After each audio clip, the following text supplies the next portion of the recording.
ગરમીઓમાં કંઈ નવું ટેસ્ટી ચટપટું ખાવાનું મન થાય તો આ હોટલ રેસ્ટોરન્ટ જેવી ચટપટ તૈયાર થતી ચીઝ સેન્ડવિચ. હેલો ફ્રેન્ડ્સ, તમારું સ્વાગત છે ઘરનું જ કિચનમાં. આજે આપણે બનાવીશું તો માત્ર 10 મિનિટમાં તૈયાર થઈ જાય છે અને એકદમ ચીઝી ટેસ્ટી બને છે. જો બાળકો વેકેશનમાં બહારનું ખાવાની જીદ કરતા હોય તો આ રીતે આસાનીથી ઘરે જ હેલ્ધી માયોનીઝ બનાવી અને એકદમ ટેસ્ટી માયોનીઝ ચીઝ સેન્ડવિચ જરૂરથી બાળકોને ખવડાવજો. બાળકો બજારનું ખાવાનું પણ ભૂલી જશે, એટલી બને છે ટેસ્ટી અને એકદમ સિમ્પલ રીતે બને છે. તો ચાલો રેસીપી બનાવવાનું શરૂ કરીએ. તો બજારના મેયોનીઝમાં ભરપૂર માત્રામાં તેલ હોય છે, તો આપણે એકદમ હેલ્ધી રીતે તેલ વગર ઘરે જ માયોનીઝ બનાવવા માટે આ રીતે અડધા કપ કાજુને પલાળી દઈશું અને પછી આપણે મિક્સર જારમાં 3 થી 4 મરી એટલે કે મરીના દાણા અને સાથે કાજુ પલાળીને રાખ્યા છે તે એડ કરી દઈશું અને એકદમ હેલ્ધી અને ટેસ્ટી બનાવવા માટે 1 ટેબલસ્પૂન લીંબુનો રસ એડ કરીશું અને સ્વાદ પ્રમાણે થોડું મીઠું એડ કરવાનું અને પહેલાં આપણે પાણી એડ કર્યા વગર એકદમ સરસ બ્લેન્ડ કરી લેવાનું, જેટલું બને એટલું સ્મૂથ. પછી એમાં જરૂરિયાત મુજબ જ પાણી એડ કરવાનું. તો 3 ટેબલસ્પૂન જેટલું હું પાણી એડ કરું છું અને એકદમ સરસ સ્મૂથ બનાવી તૈયાર કરી લેવાનું. તો આપણું એકદમ પરફેક્ટ બજાર જેવું જ મેયોનીઝ તૈયાર થઈ ગયું. આપણે આ મેયોનીઝને ફ્રીઝમાં રાખી દઈશું એટલે એકદમ થીક થઈ જશે. તો હું ફ્રીઝમાં મૂકી દઈએ ત્યાં સુધીમાં આપણે વેજીટેબલના કટિંગ પણ કરીશું, જે સેન્ડવિચ ખાવામાં ખૂબ જ ટેસ્ટી અને હેલ્ધી બનશે. હવે આપણે સેન્ડવિચ બનાવવા માટે મેં અહીંયા 2 વ્હાઈટ બ્રેડ લીધી છે અને આ રીતે બધા વેજીટેબલ મેં કટ કરી લીધા છે. હવે તમે જુઓ અહીંયા મેયોનીઝ પણ એકદમ સરસ મેં ફ્રીઝમાં રાખી દીધું એટલે થીક થઈ ગયું છે અને આ રીતે બ્રેડ ઉપર સ્પ્રેડ કરી લેશું. તો તમારે કોઈ ચટણીની પણ જરૂર નથી, માત્ર મેયોનીઝ તમે ઘરે બનાવી લેશો તો ખૂબ જ હેલ્ધી અને ટેસ્ટી સેન્ડવિચ તૈયાર થશે. તો જેટલું બને એટલું તમને ગમે એટલું મેયોનીઝ લગાવી દેવાનું અને પછી ઉપરથી વેજીટેબલ આ રીતે એડ કરવાના. તો ઝીણી કટ કરેલી ડુંગળી, તમારી પાસે જે પણ વેજીટેબલ અવેલેબલ હોય એ બધા એડ કરી શકાય. હવે મારી પાસે કેપ્સિકમ છે તો હું કેપ્સિકમ પણ એડ કરું છું. સાથે ઝીણું કટ કરેલું ટામેટું પણ આ રીતે એડ કરી દઈશું. તો જો તમારી પાસે રેડ અને યલો બેલ પેપર હોય તો એ પણ એડ કરવાના, ખૂબ જ સરસ લાગશે દેખાવમાં અને ખાવામાં પણ. મારી પાસે આ રીતનું ગાજર છે ઓરેન્જ કલરનું, તો હું એ પણ ઝીણા ટુકડામાં એડ કરું છું. સાથે પનીરથી એકદમ સરસ આ સેન્ડવિચ ખૂબ જ સરસ લાગશે.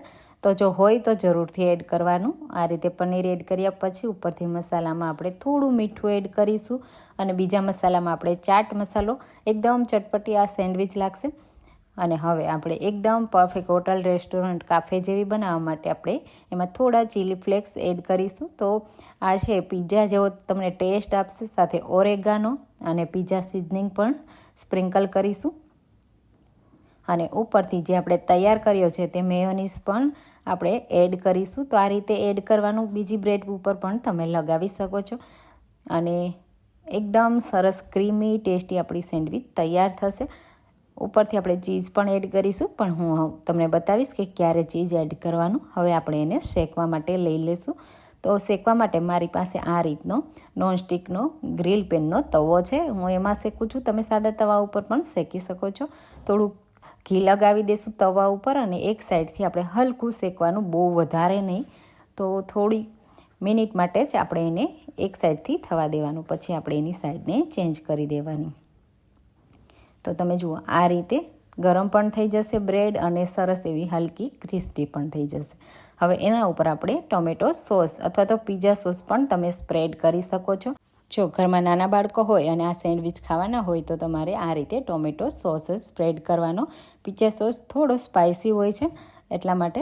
તો એકદમ સરસ મેં અહીંયા સોસ લગાવી દીધો. હવે આપણે ચીઝી ટેસ્ટી બનાવવા માટે એડ કરીશું ચીઝ. તો અહીંયા મેં મોઝરેલા ચીઝ લીધું છે. તમારી પાસે પ્રોસેસ ચીઝ હોય તો એના 2 ક્યુબ તમારે ખમણીને એડ કરી દેવાના. અહીંયા મેં મોઝરેલા ચીઝનો યુઝ કર્યો છે. જેટલું તમને ચીઝ પસંદ હોય એ રીતે તમારે એડ કરવાનું અને તમારે આ જ સમયે ઉપર થોડા વેજીટેબલ પણ એડ કરી દેવાના. હું અહીંયા એડ કરવાનું ભૂલી ગઈ હતી એટલે હું લાસ્ટમાં એડ કરીશ. હવે એકદમ લો ફ્લેમ ઉપર સરસ એવું 2 થી 3 મિનિટ માટે ચીઝ મેલ્ટ થાય ત્યાં સુધી થવા દેવાનું. આ રીતે થઈ જાય પછી હું અહીંયા વેજીટેબલ એડ કરું છું. તમે પહેલાં પણ એડ કરી શકો છો. એકદમ દેખાવમાં તમને પિઝા જેવી જ લાગશે અને ખાવામાં ખૂબ જ ટેસ્ટી અને ચટપટી લાગશે.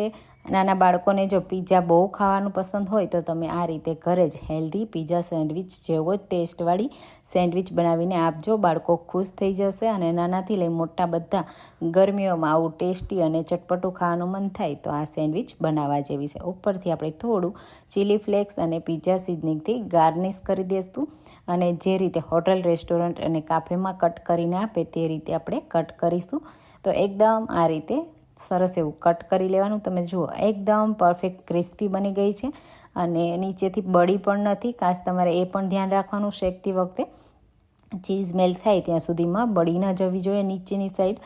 તો એકદમ ચીઝી ટેસ્ટી. જો તમે ક્યારે આ રીતની સેન્ડવિચ ના બનાવી હોય તો તમે જરૂરથી બનાવજો અને કમેન્ટમાં પણ કહેજો કે તમને આજની આ પિઝા સેન્ડવિચ કેવી લાગી. જો તમને આજની અમારી ઝટપટ બની જતી સેન્ડવિચની રેસીપી પસંદ આવી હોય તો રેસીપીને લાઇક કરજો, શેર કરજો અને મારી ચેનલને સબસ્ક્રાઈબ કરજો અને એકવાર આ રીતે આ સેન્ડવિચ ટ્રાય કરજો. તો હવે આપણે એને સર્વિંગ પ્લેટમાં લઈ લેશું. તો super tasty, super cheesy, super healthy, એકદમ ઝટપટ બની જતી ચીઝી મેયોનેઝ સેન્ડવિચ તૈયાર છે. તમે જુઓ જોતાં જ ખાવાનું મન થઈ જાય. હું તમને બતાવી દઉં કેટલી ચીઝી અને કેટલી ટેસ્ટી છે.